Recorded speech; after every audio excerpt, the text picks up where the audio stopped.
All right, so you have learned your first few poi tricks, and now you have run across a little bit of a problem. As you're doing your 3-beat weaves, or perhaps you're doing your butterflies, maybe you're even doing your windmills, how exactly do you get back and forth between all these different poi tricks? They seem like just kind of isolated islands of ideas. So how do you actually connect the dots together and make them flow together? Well, the name of the game is transitions. And in this video, I'm going to take you through several different concepts for transitions that are specifically geared towards beginners.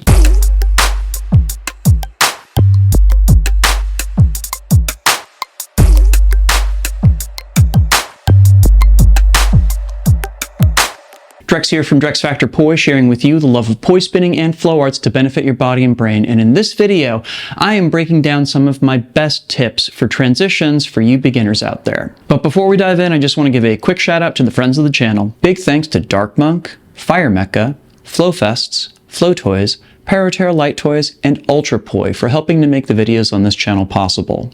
You can learn more about all these awesome companies and the work they're doing to support flow artists like yourself by checking out the links down in the description of this video.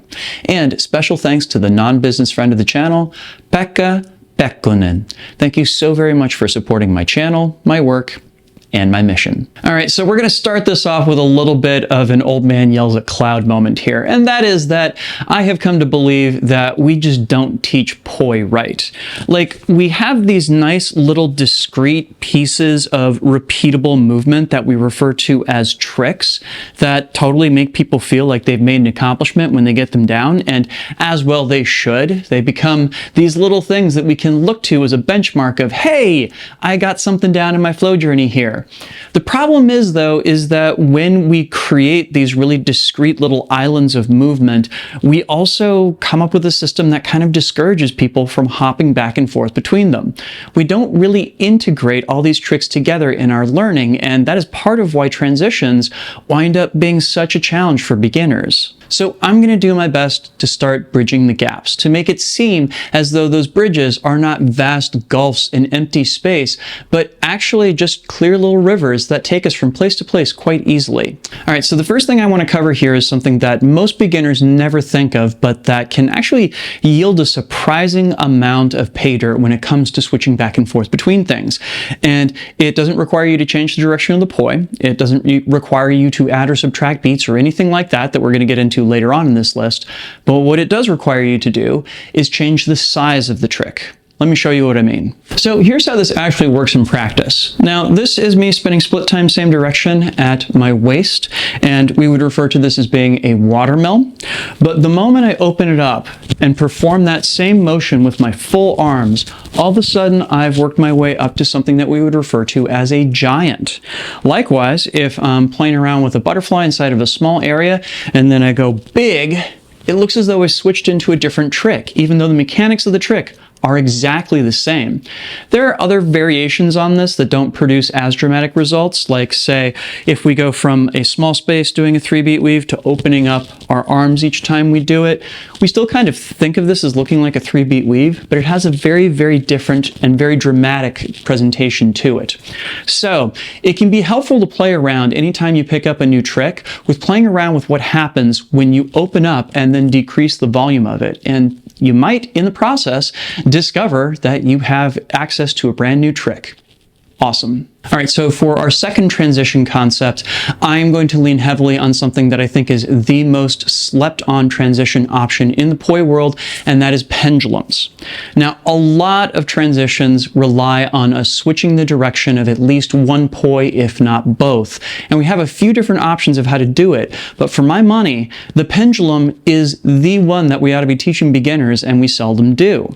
The reason for this is it doesn't require a lot of training to be able to do a pendulum. You pretty much just have to let the poi hang and go back and forth, but also too, it accomplishes that goal of switching the poi's direction without any fuss, and it teaches you some important information about how to change the momentum of the poi on the fly. So to show you just how powerful a tool this is, I'm going to use pendulums to get back and forth between a bunch of different tricks here while my left-hand poi keeps spinning. So to start off with, I can get myself into a butterfly here, and with a little wave of my magic wand, I can get into spinning the poi in together same and get to my reels. Now, with another pendulum, I'm back to a butterfly-based trick, in this case, a thread the needle, and I can then get into a 3-beat weave like so, or I can switch back into that butterfly before getting into something more dramatic, like say a windmill or Vitruvian man. In each of these cases, I'm just using that pendulum as a way to move back and forth between these different tricks, different timing and direction modes. From there, I can just enter into the trick at will. This is an incredibly powerful tool to have at your disposal, so don't be afraid to play around with it. Get really good at performing pendulums with at least one hand, and all of a sudden so many options will open up to you. All right, so for our third transition technique here, I'm going to have you work with something that, I'll be honest with you, a lot of beginners struggle with, and that is controlling the number of beats that they perform with the poi as they're spinning them. So this is actually going to harken back to something that I remember as being the first transition with poi that I ever learned, which was when I got down my waist straps within my first year of spinning. I remember learning how to take those waist straps up and around my head into a windmill and then back down into waist straps. I remember this as being a really, really crucial moment when I was able to get two different poi tricks to stick together like Lego blocks. And the funny thing is now we actually think of this as being so common that we call it a trick in and of itself. We call this a 4-beat or a 4x4 fountain. And there's nothing wrong with that. But we can extend the knowledge that I gained in that into a little exercise. So we can add and subtract beats to what really amounts to just taking our hands around our bodies in a circle here. So I'm going to start it off with a windmill, which is a 2-beat move. I'm performing a beat around my ears and a beat down in front of me here. And then I'm going to add that bottom waist strap part to turn it into a 4-beat fountain, and now I'm performing 4 beats. And now I'm going to transform the top part of it into the top part of a waist strap or fountain and bring the total number of beats to 6. So I have 6 beats, and then I have 4 beats, and then I have 2 beats. 4 beats, 6 beats, 4 beats, and then 2 beats. And all I'm doing is making choices about where I am adding and subtracting these pieces from. In point of fact, I could just go straight back and forth between my windmill and that full fountain, the 6-beat version, if I wanted to. I don't have to stop in the 4-beat fountain, but doing so is a great lesson in how I can add different beats at different spots around my body and change the character of what the audience sees. This is also the principle at work when you switch back and forth between, say, extensions and flowers. You add extra beats with the poi and it looks like a different move. And it should be said, it kind of changes the tempo of the move as well. There are plenty of other examples as well, so I highly encourage you to explore this realm as well. Add and subtract beats from the things that you're learning how to do, and you may just discover that you've discovered a new transition between two things you already know how to do. All right, so for our last transition option, we are once again going to look at direction changes. And specifically, we've already looked at pendulums here, but the most popular option for direction changes is certainly stalls. So all those things that we played around with in learning our pendulums, we should also take a look at through the lens of stalls as well. Now, me personally, I think that it's better to teach people pendulums first, if for no other reason than the physics of them are so much easier on the body. It takes people a little bit of work to learn how to do really clean stalls, but once they do have their stalls down, we want to really perform the same operations with our stalls that we did with our pendulums. So we want to play around in a together opposites place, perform a stall, and have that take us into our reels. Another stall takes us back to our butterflies. And we use another stall to get into our windmills, back to our butterflies, and of course into our weaves. We want to use these stalls not only as transition tools, but also, if you'll notice, we can treat them kind of as a percussive moment.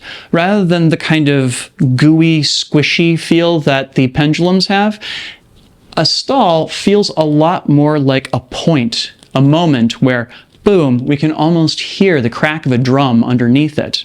We can use these as points where we can really draw out emphasis in a moment, and especially if we do our downstalls, we can kind of let that moment sizzle before we move on. They're very useful in that regard. Above all, the biggest thing I want to emphasize in this is that we should treat drilling transitions as being as important as learning tricks in and of themselves. Otherwise, we wind up with a pile of those tricks, but no way to put them together. And that's not fun either for us or for our audiences. And if you like these ideas, but would like more detailed exercises on how you can work on them in practice, then you're in luck, because that is the theme of the Flow Circle for the month of June. The Flow Circle is a weekly exclusive lesson that's available only to my Patreon supporters. And the theme for June is all about transitions, and specifically transitions exercises for beginners.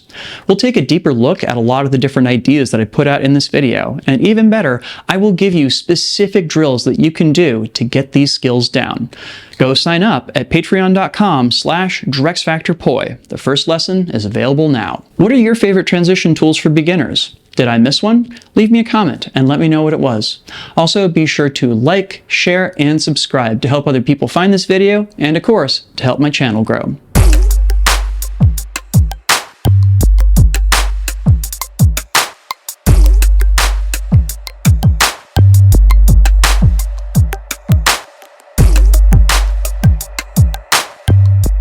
This video would not be possible without my amazing supporters on Patreon.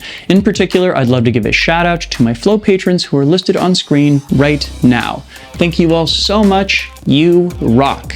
And if you are interested in getting your name in the credits or access to a host of any other of the rewards that I have posted, you can go sign up for my Patreon over at patreon.com/DrexFactorPoi. I'll include a link to it down in the description as well as up in the cards. Thank you in advance. And if you want a super detailed version of that pendulum drill that I was discussing earlier in this video, I actually did an entire video just on that drill alone, which I think looks pretty cool and also is going to help you out in feeling more comfortable with your transitions in general. So I will link to that down in the description as well as up on screen. Thank you so much for watching. Make sure to get out and flow today yourselves, and I'll see you with a new video real soon. Take care. Peace.